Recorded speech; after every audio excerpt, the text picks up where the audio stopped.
Welcome to மெக்கலஸ் education IE6605 production planning and control.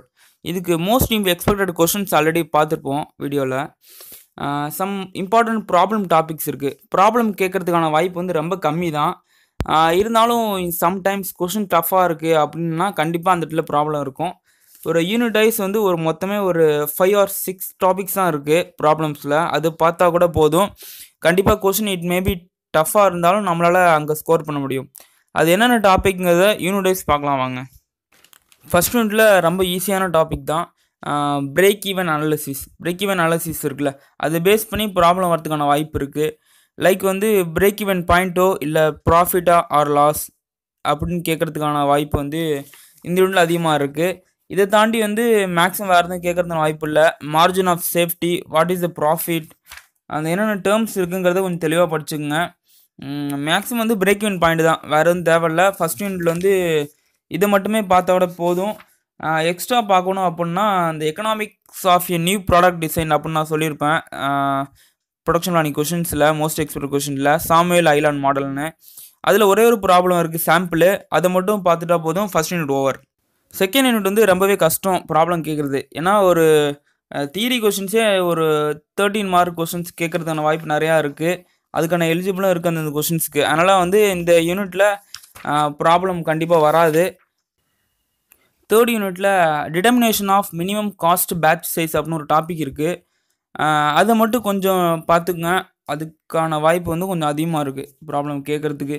என்ன கேட்பாங்கன்னா what is the minimum cost batch size அப்படின்னு கேட்கலாம். அது வந்து QM அப்படின்னு சொல்லுவோம், அது கேட்கலாம். இல்லைனா cost of the production run, அந்த ஒரு டாப்பிக்கில் நான் சொல்கிறேன். லென்த் ஆஃப் தி ப்ரொடக்ஷன் ரன்னு, அப்புறம் production cost per production unit, அது மாதிரி ஸ்மால் ஹெட்டிங்ஸ் வந்து இந்த டாப்பிக்கில் கேட்கறதுக்கான வாய்ப்பு இருக்குது.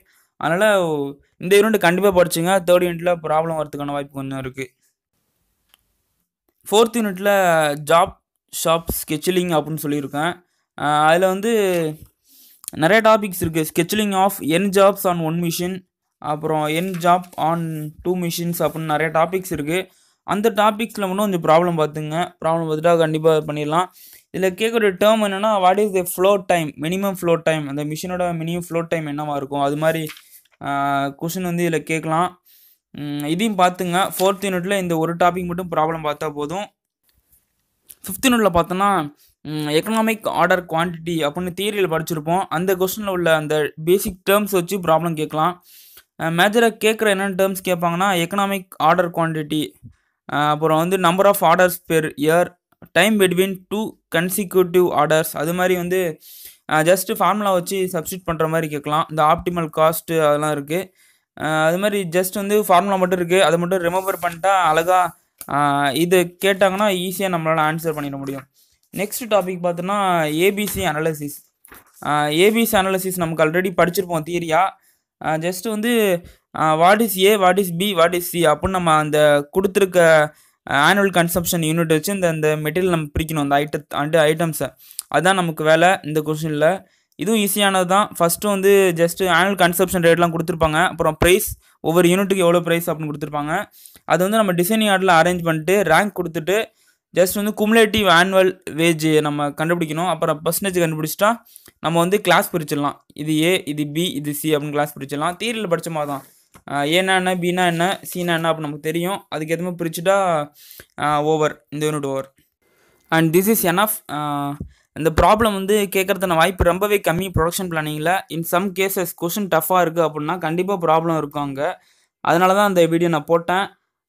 கண்டிப்பாக ஃப்ரெண்ட்ஸுக்கெல்லாம் கொஞ்சம் சீக்கிரமாக ஷேர் பண்ணிக்கணும். நாளைக்கு எக்ஸாமு, அதனால் கொஞ்சம் வந்து இந்த டாபிக்ஸ் மட்டும் லைட்டாக ஒரு ரிவைஸ் பண்ணிட்டா கூட போதும், ஒரு கோத்ரூ பண்ணால் கூட போதும். இந்த ப்ராப்ளம்ஸ் கண்டிப்பாக மைண்டில் நிற்கும்.